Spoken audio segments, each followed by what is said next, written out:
in northwestern Georgia until 6:15 a.m. Eastern Daylight Time.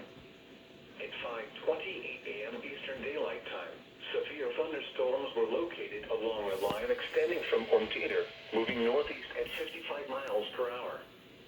Hazard, 60 miles per hour wind gusts. Source, radar indicated.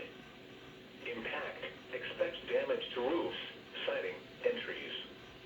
Locations impacted include Chattanooga, Trenton, Fort Oglethorpe, Rostow, Chickamauga, Lookout Mountain, Rising Fawn, Lakeview, Coal City, Wildwood, Fairview, Steffensville, Chattanooga Valley, New England, Morganville, Hooker, Cloudland Canyon State Park, and East Ridge.